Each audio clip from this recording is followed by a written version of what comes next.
Okay, hello. My lips are kind of dry, but hope you're well. So as I'm recording, it is the very last day of 2025, and I don't know how long I'm going to make this. I don't know how long this is going to be, but thanks for tuning in. Hope you're having a nice day.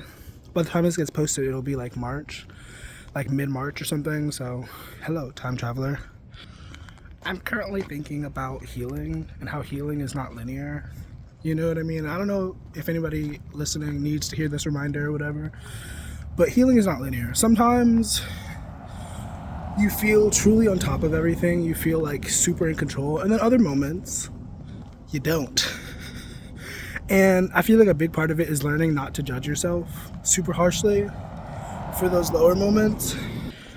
Because I think a lot of us, we tell ourselves a story, and it's very true to some degree. If you know better, you should do better. But we tell ourselves that, but like sometimes that's just not how it works. You know, sometimes that's not how it pans out. And shaming yourself, I don't think is ever the right way. I don't think that ever helps anybody. You know what I mean? Oh, there's a hair in my nose. But yeah, healing is not linear. Like, it's not cut and clean and dry. It's not. Sometimes it's really messy. You know what I mean? Sometimes sometimes you have it all figured out, and then sometimes you fucking don't. And that's okay. You know, and the quicker you stop judging yourself for the negative moments, for the lower moments, the quicker you can get to wholeness. You know what I mean? Because what is wholeness? Wholeness to me is just being full and complete. You know, it doesn't mean perfection. It just means complete. You know what I mean? And part of completion is reconciling with those undesirable aspects of yourself. You know what I mean? Also, it is freezing out today. Like, gosh, golly. There's dogs. There's very angry dogs. Hello, doggies. I haven't smoked all day yet. I have marijuana now, and so I'm about to smoke in a little bit. But the last time I smoked was yesterday, I think, and mostly because I didn't have the money. Like, I have money saved, but I don't have, you know what I mean? Like, I've been doing really good at saving. I'm about to pass a new threshold with my savings, and that's pretty cool. That's pretty groovy.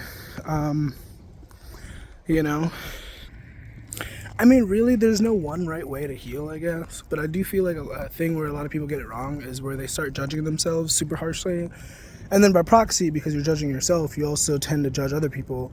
And that's not helpful to the healing process, you know?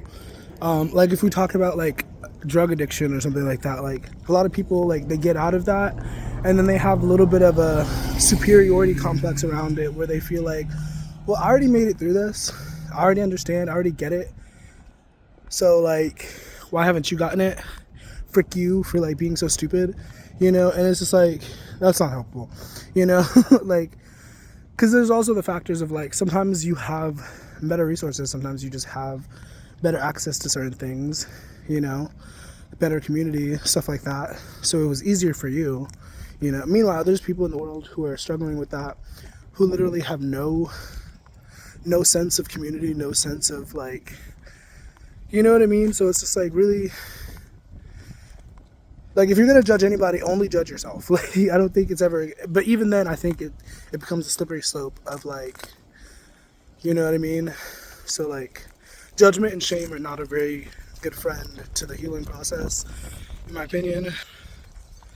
I don't know. I feel like I have a lot to say, but I've also talked about this in other contexts, so I'm just going to end this here. I hope this did something for you. I hope this was useful. Remember, keep your head up. Nothing lasts forever. Everything is temporary. So enjoy the ride. Bye.